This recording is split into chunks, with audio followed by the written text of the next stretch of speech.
Hey, this is Warren Redlick. But it's not just about nickel. We're talking about 100x growth in batteries for electric vehicles to achieve this mission.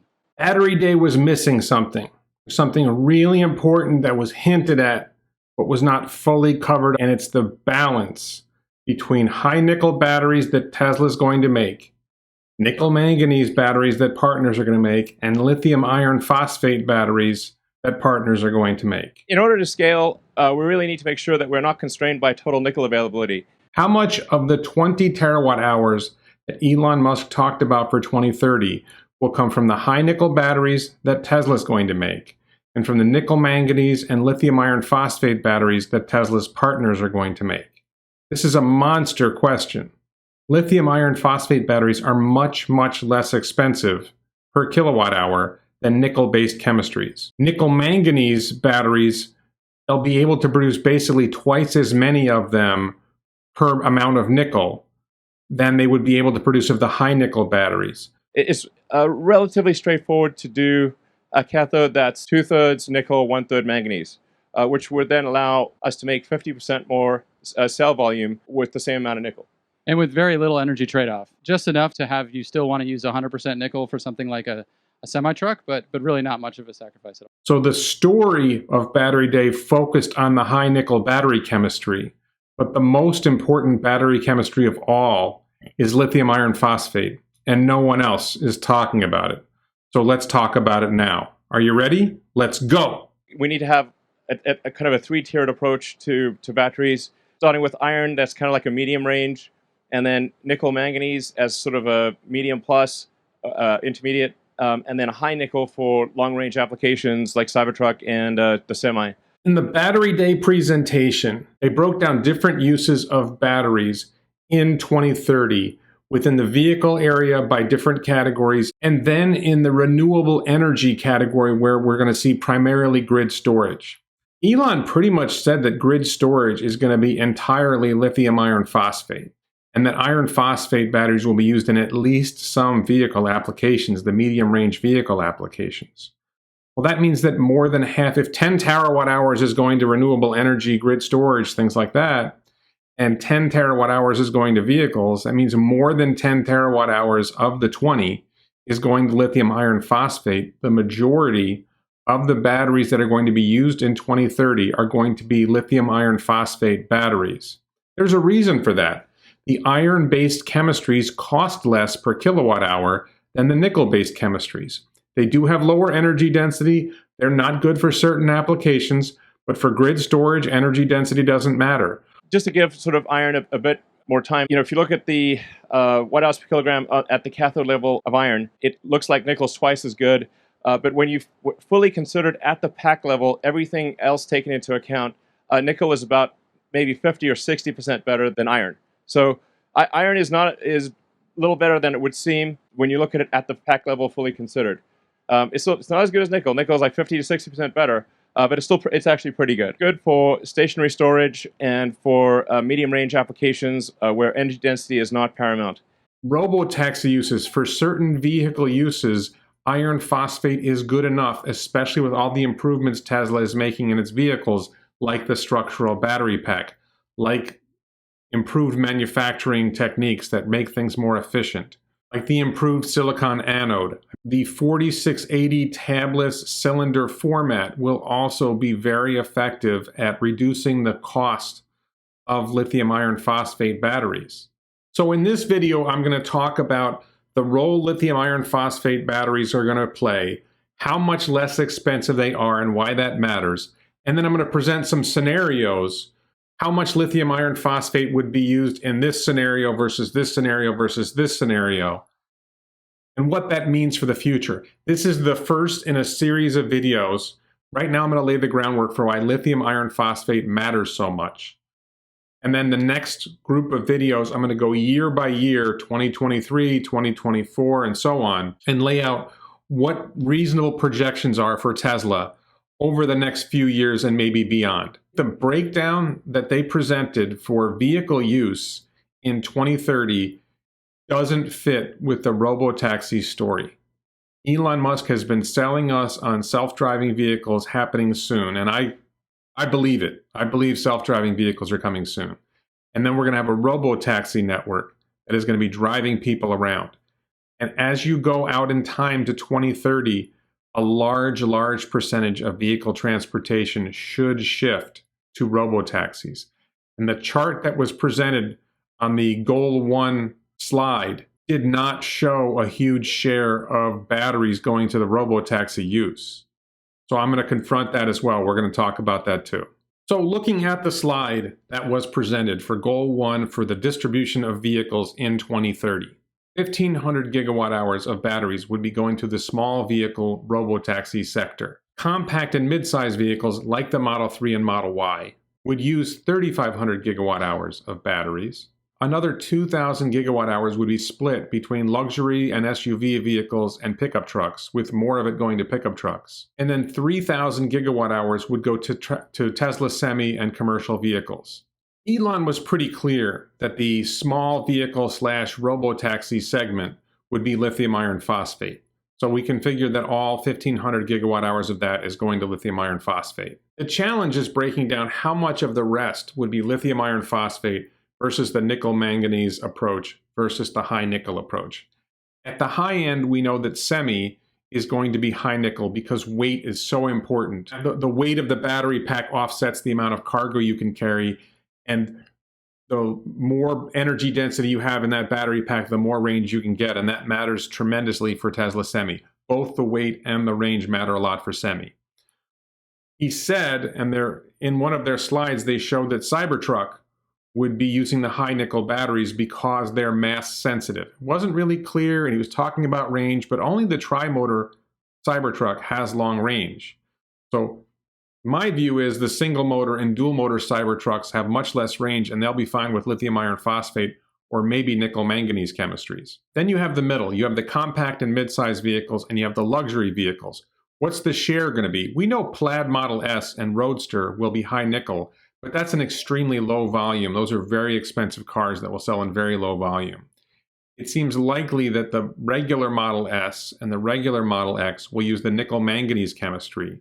There's a question about whether they will offer a high nickel option for those vehicles and whether it'll be taken, whether there'll be a lithium iron phosphate version to make those vehicles more appealing to a lower end segment of the market.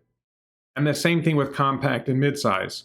We know that Model 3 is going to be made with lithium iron phosphate batteries in China. So there's this question, what's the balance? How much of the total vehicle market will go to lithium iron phosphate, and how much will go to nickel manganese, and how much will go to high nickel?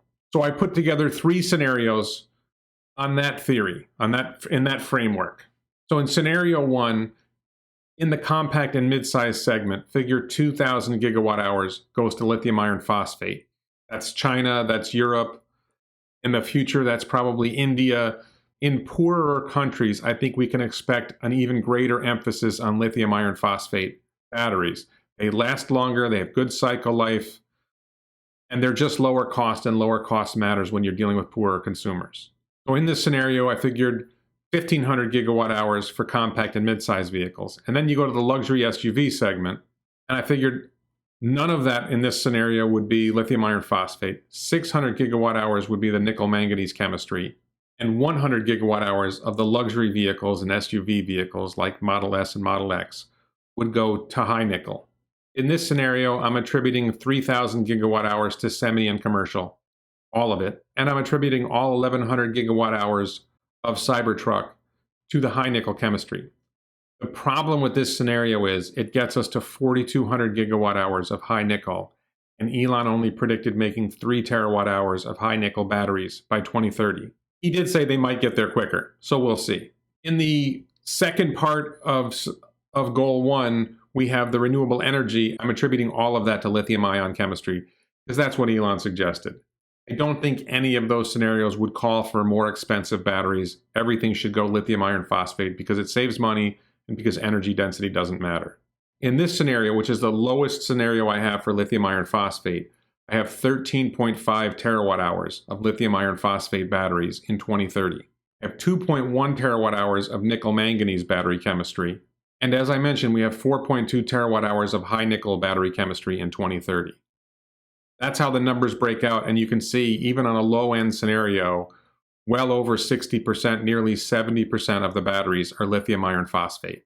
Lithium iron phosphate is huge. This is the big story that no one's talking about. Now, in scenario 2, I made a radical shift. I moved a lot of the batteries into lithium iron phosphate. Scenario 3 is going to be even more. Some of it came from nickel manganese, and a lot of it came from the high nickel chemistries. So in this scenario, again, I have the robotaxi segment at 1,500 gigawatt hours. I have the compact and mid-size segment at 2,500 gigawatt hours instead of 2,000. And I took 600 gigawatt hours of pickup truck batteries and put them in lithium iron phosphate. It's my view that the single motor and dual motor Cybertrucks can operate fine. The 250 to 300 mile ranges they talked about will be easy to do with lithium iron phosphate because there's so much room under the Cybertruck vehicles to be able to hold a volume of batteries. And they shouldn't be that mass sensitive. It might affect the amount of payload they can carry, and somebody who really needs to be able to carry a heavier payload might want to upgrade to a higher level battery pack to reduce weight.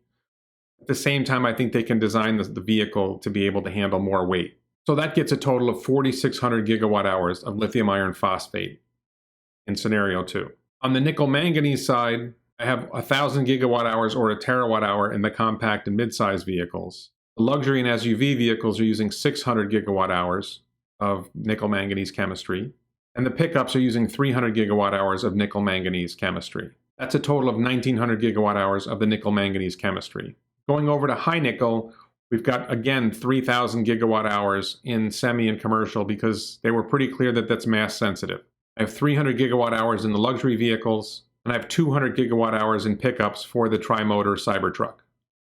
That's a total of 3,500 gigawatt hours of high nickel chemistry, which is still more than Elon said he thought Tesla would be able to make by 2030. So this is a challenge. In scenario 2, that total works out to 14.6 terawatt hours of batteries from lithium iron phosphate, 1.9 terawatt hours of the nickel manganese chemistry, and 3.5 terawatt hours of the high nickel chemistry.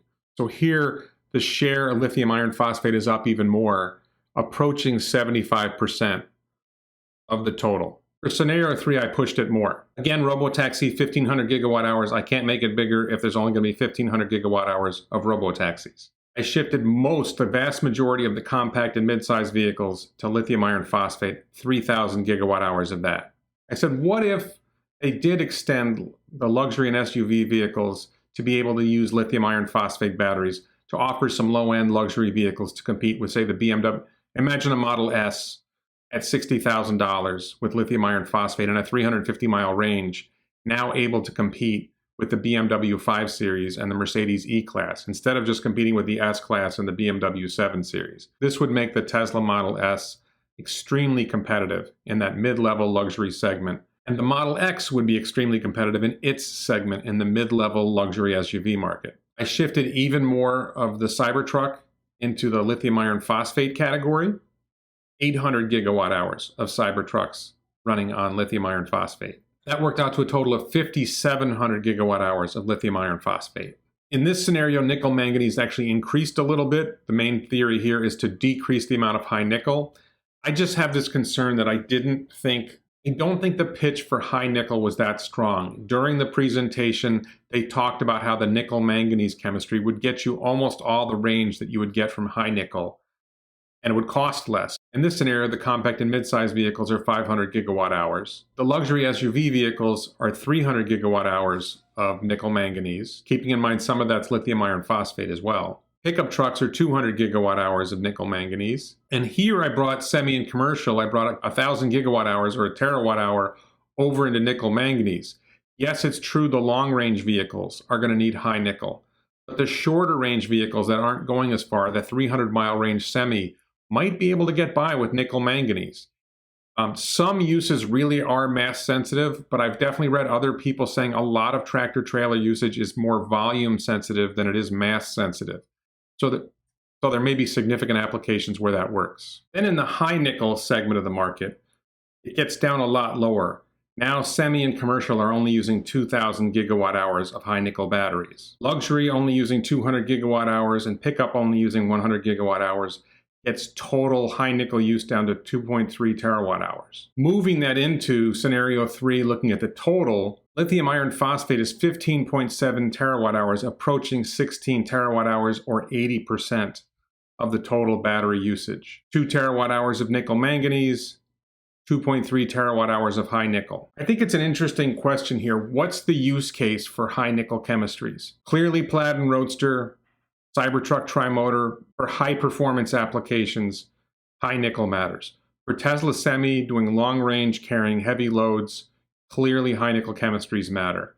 Outside of those, it doesn't seem like that much of a compelling argument to use high nickel chemistries when you can save money and produce more batteries using nickel manganese for those applications. And then for a large percentage of applications, I think the lithium iron phosphate batteries are going to make more sense. Obviously in renewable energy grid storage, but even for most vehicle uses as efficiency improves. But it really gets interesting when we talk about robotaxis. The thing that didn't make sense to me in Battery Day, looking at it in the larger context of what Tesla is trying to do, is the very small share of the vehicle market that went to robotaxi in 2030.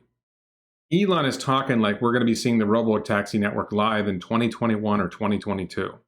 If the goal is to accelerate the transition to sustainable energy, every robotaxi takes 5 or more ICE vehicles off the road.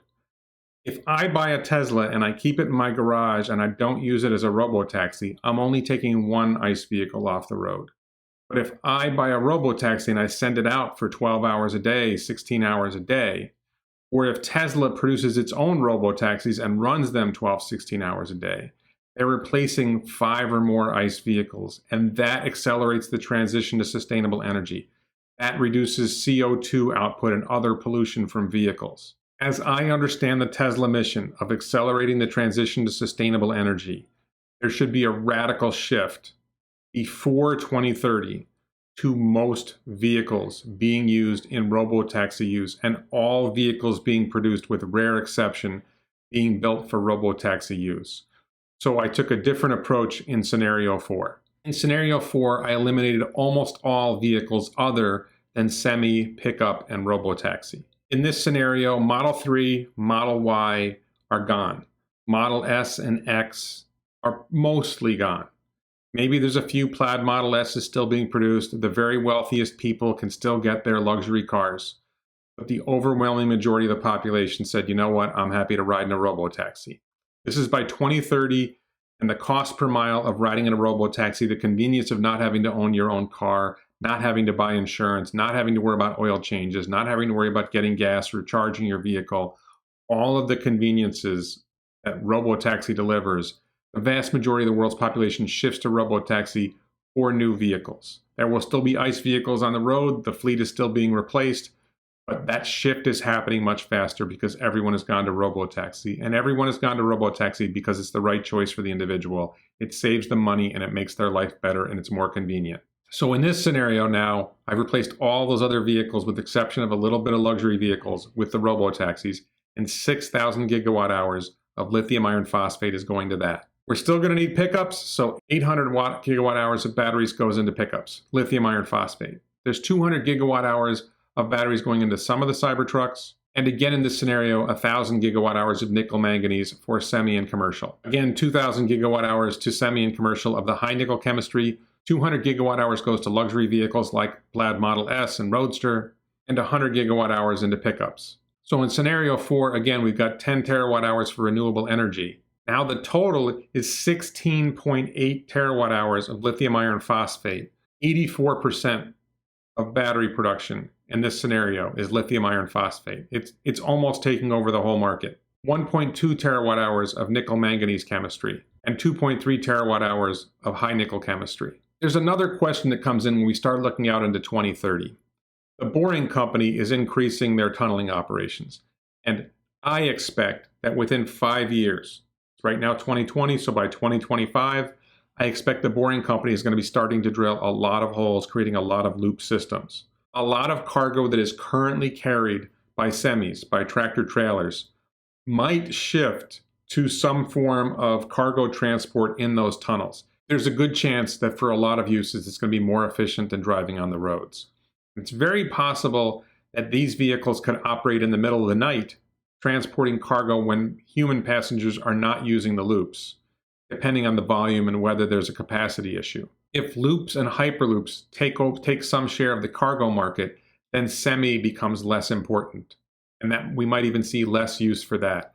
I think for hyperloop in particular, we would see high nickel chemistries in there because the velocity would benefit from a higher energy density, lower mass batteries delivering higher energy. So this has been a really interesting exploration of what's going to happen with batteries as we head out to 2030.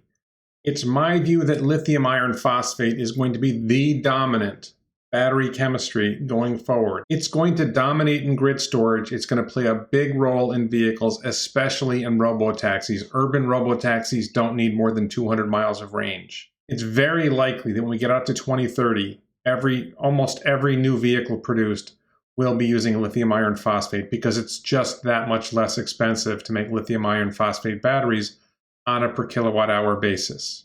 Going forward, I'm going to analyze the next few years, 1 year at a time, and I'm going to look at different proportions of batteries and how those battery proportions translate into revenue for Tesla and maybe also to profit. But first, I'm going to do a video about Cybertruck. As I did this video, I realized the story about Cybertruck has changed, and what they said at Battery Day doesn't really fit with the battery with Cybertruck's plan. The idea that all Cybertrucks will be high nickel just doesn't fit. I'm going to explain why in that next video. So stay tuned. That video will be coming next week. And we'll talk about it this weekend on the live stream. Before I wrap up, I just want to remind people we've got merch. There's a nice t-shirt here. We've got another great t-shirt here. Links to the merch store should be in the bottom, and you should actually be able to see some of the t-shirts at the very bottom under the description. Please support this channel on Patreon. That helps. People who support this channel on Patreon will have a chance to be able to stay in the cyber cabin. That's my previous video.